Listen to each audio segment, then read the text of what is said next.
Hello traders, আশা করব তোমরা সবাই খুব ভালো আছো। এজে ট্রেডার ইউটিউব চ্যানেলে তোমাদের সবাইকেই স্বাগতম। কোটেক্সে এই জায়গাতে দেখো মার্কেটে কিছু লেভেল আছে, যে লেভেলগুলো মার্কেটে অলরেডি কাজ করছে। যেমন এটা একটা মার্কেটের লেভেল, আর এই লেভেলটা কিন্তু দেখতে পাচ্ছি মার্কেটে যে সাপোর্ট লেভেল ছিল, তো এটা রেসিস্ট্যান্স লেভেল হিসেবে কিন্তু মার্কেট কাজ করার অলরেডি চেষ্টা করছে। রেডরা বারবার ধরে এন্টার করছে। তো বারবার যখন একটা লেভেল কাজ হয় তখন কিন্তু আর বেশি করে কাজ করতে চায় না। তো আমরা সেইভাবেই দেখে ট্রেড প্লেস করব। ওকে, বায়াসরা এন্টার করছে আবার।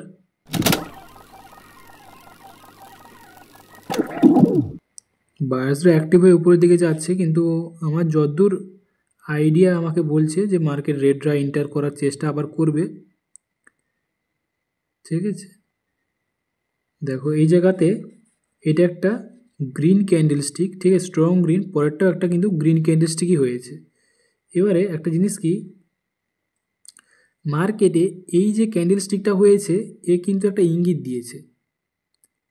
দেখো এ শেষ পর্যন্ত কি ক্যান্ডেলস্টিক হয়েছে, অবশ্যই গ্রিন ক্যান্ডেলস্টিক। তাহলে এখানে কি বলতে চাইছে, গ্রিনের পাওয়ার বেশি আমাকে বলতে চাইছে, তাই না? কিন্তু যদি গ্রিনের পাওয়ার এতই বেশি হয় তাহলে মার্কেট এখানে ডাইরেক্টলি তো গ্রিনরা যেতে পারতো।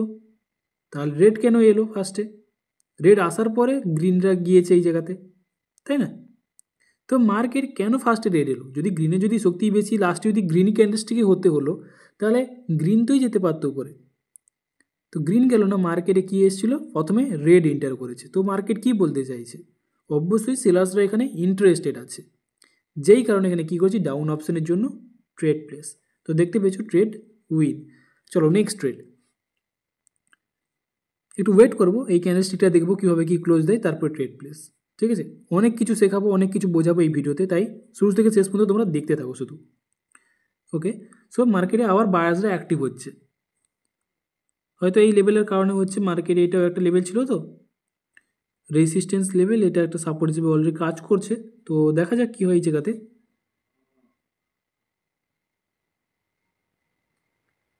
ওকে, বায়ার্সরা খুবই স্ট্রংভাবে এন্টার করেছে আপের দিকে। ওকে, খুবই স্ট্রংভাবে বায়ার্সরা যাচ্ছে, কিন্তু আমার মনে হয় এই যে লেভেলটা আছে এই লেভেলটাকে মার্কেট একটা ব্রেকআউট করেছে, স্ট্রংলি ব্রেকআউট, ফেক ব্রেকআউট হতে পারে।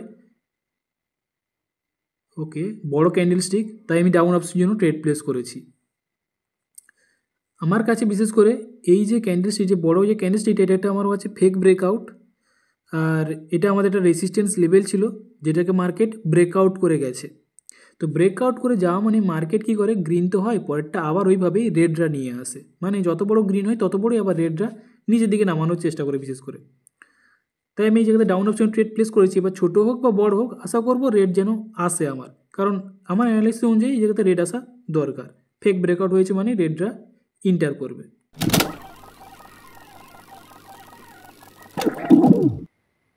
ওকে, সো দেখতে পাচ্ছি সেলার্সটা কিন্তু আবার এন্টার করছে। কেন? কারণ এটা ফেক ব্রেকআউট হয়েছিল, যার কারণে মার্কেটে এত বড় গ্রিন হওয়া সত্ত্বেও কিন্তু গ্রিন গেল না। পরেরটা কে আসে, রেডরা এন্টার করার চেষ্টা করে।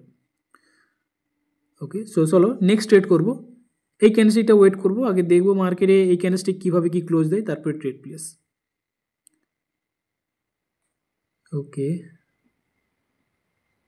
মার্কেটের বিহেভিয়ারকে জানা খুব জরুরি, তারপরে ট্রেড প্লেস আমাদের করতে হবে।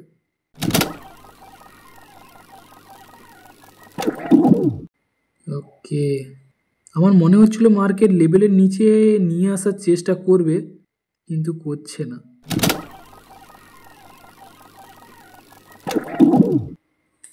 ঠিক আছে, চলো আমি হায়ার অপশন জন্য ট্রেড প্লেস করে দেবো। এই জায়গাতে আমি হায়ার অপশন ট্রেড প্লেস করেছি, আমি একটু কনফিউজ ছিলাম। তারপর দেখতে পাচ্ছি যে মার্কেট এই প্যাটার্নটা বেশি করে বারবার ধরে ব্যবহার করছে, যেই কারণে আমি আবার হায়ার অপশনের জন্য ট্রেড প্লেস করেছি। তো এটার কারণটা কি সেটা একটা দেখো, যে এখানে বারবার ধরে দেখতে পাচ্ছি, যেমন এটাও একটা লেভেল, তো এটা একটা লেভেল, এখান থেকে রেডরা নেমেছিল, ব্রেকআউট করেছে, ব্রেকআউট করার পর সেই লেভেল থেকেই গ্রিন। তেমনই এটা একটা লেভেল ছিল, রেডরা নেমে এসেছিলো, সেই জায়গা থেকে মার্কেট গিয়ে ব্রেকআউট করার পরে গ্রিন যাচ্ছে। তো তেমনই এই যেটা রেসিস্ট্যান্স লেভেল এটা কিন্তু ব্রেক করে যাওয়ার চেষ্টা করবে মার্কেট। দেখতে পাচ্ছি ব্রেক করে যাচ্ছে উপরের দিকে। ওকে, একটু নেমে আসুক নিচের দিকে। ওকে, আমি হায়ার অপশন ট্রেড প্লেস করে দিয়েছি। তো আমি হায়ার অপশন ট্রেড প্লেস করেছি কারণ এমনিতেই দেখতে পাচ্ছি দেখো বায়ার্সরা কিন্তু স্ট্রং। আর আমি এমনিতেই বারবার করে বলে থাকি যে দেখবে যে সবসময় বড় ক্যান্ডেলস্টিক যখনই হয় তখন দেখবে যে মার্কেট রিভার্স করে যায়। আর যখন দেখবে ছোটো ছোটো ক্যান্ডেলস্টিক হয় যেটা দেখাচ্ছে মনে হচ্ছে মার্কেট রিভার্স করবে, সেই সময় মার্কেট কী হয় কন্টিনিউ করে, মানে গ্রিনরা ইজিলি যেতে থাকে। যেই কারণে এই জায়গাতে দেখতে পাচ্ছি যে মার্কেট একটু দুর্বল হয়ে যাওয়ার চেষ্টা করছে এই পয়েন্টটাতে। আমার মনে হয় না এখানে দুর্বল হবে মার্কেট, মার্কেট ব্রেক করার চেষ্টা করবে লেভেলগুলোকে। এখানে অনেক লেভেল আছে তো ও দুর্বল দুর্বল দেখায়, কিন্তু ইজিলি মার্কেটে কিন্তু লেভেলগুলোকে ব্রেক করে যাওয়ার চেষ্টা করে, যেই কারণে হায়ার অপশনের জন্য ট্রেড প্লেস। ওকে, এটা আমার লাস্ট ট্রেড। ওকে, পারফেক্ট। তো আমি 4টা না 5টা ট্রেড প্লেস করলাম এই জায়গাতে। আশা করছি তোমরা বুঝতে পেরেছো ট্রেডগুলো আমি কীভাবে কী করছি। তো তোমরা যখন ট্রেড করবে তো এইভাবে সাইকোলজি অনুযায়ী ট্রেড প্লেস করার চেষ্টা করো, মার্কেটকে বুঝে শুনে ট্রেড করো, অযথা হুটহাট করে ট্রেড প্লেস করো না। ওটিসি মার্কেটে যে বলে যে মার্কেট যেভাবে সেভাবে চালায়, কিন্তু না, মার্কেট তার সিস্টেম অনুযায়ী কাজ করে, সে তার লজিক অনুযায়ী চলে। সে তোমার কথাও চলবে না আর আমার কথাও মানবে না, ঠিক আছে? সে সবসময় তার সিস্টেম অনুযায়ী সে তার বায়ার সেলার্স লেভেল দেখবে, দেন সে তার কাজ করবে। তো আমার কাছে কালকে একজনের মেসেজ এসেছিলো একজন ট্রেডারের, সে আমাকে বলতে চাইছে যে ওটিসি মার্কেট ম্যানিপুলেট করে। তো সত্যি কথা বলতে ওটিসি মার্কেট ম্যানিপুলেট হয়তো করে, না বলার নেই, হয়তো করে।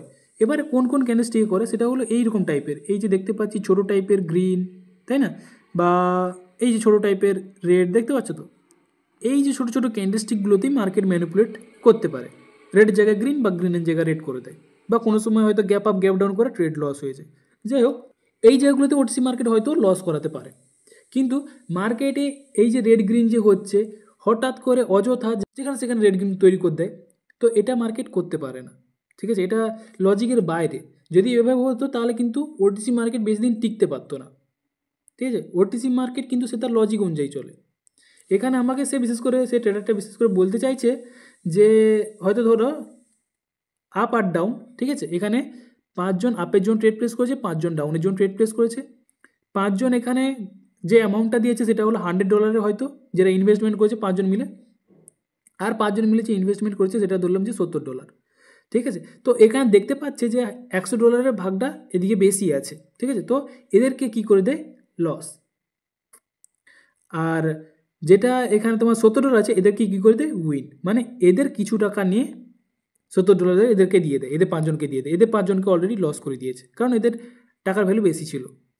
এদের টাকার ভ্যালু কম, ওদেরকে কিছু টাকা দিল ব্যাস, আর বাকি টাকাটা কোটেক্স ওরা নিয়ে রেখে দিল। তো এইভাবে ওটিসি মার্কেট কাজ করে, যেদিকে ভোট বেশি সে মানে ডলারের ভাগ বেশি সেদিকে কী করে দেয়? লস। আর যেদিকে ডলারের ভাগ কম সেদিকে উইন। তো এভাবে ওটিসি মার্কেট কাজ করে, সে আমাকে বিশেষ করে এটা জানতে চাইছিল। তো আমি ক্লিয়ার করে বলে দিই যে এভাবে মার্কেট কাজ করে না। যদি এভাবে কাজ করে আর তোমার যদি মনে হয় যে মার্কেট এভাবে কাজ করে, তাহলে আমি একটা জিনিস বলবো, তোমার শেখার ভুল আছে, ঠিক আছে? তোমার শেখার প্রবলেম আছে, কারণ তোমাকে আগে তাহলে শিখতে হবে।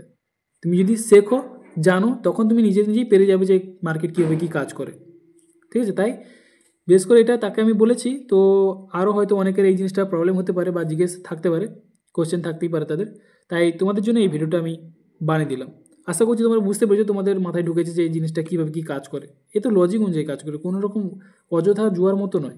তাও আমি সবসময় বলবো যে রিয়েল মার্কেট ট্রেড প্লেস করো, ওটিসিতে যদি না ভালো লাগে তো রিয়েলেই করো, ওটিসি করার দরকার নেই। তো চলো আজকের মতো এই জায়গাতেই, আমি দেখা করবো পরের টপিকে।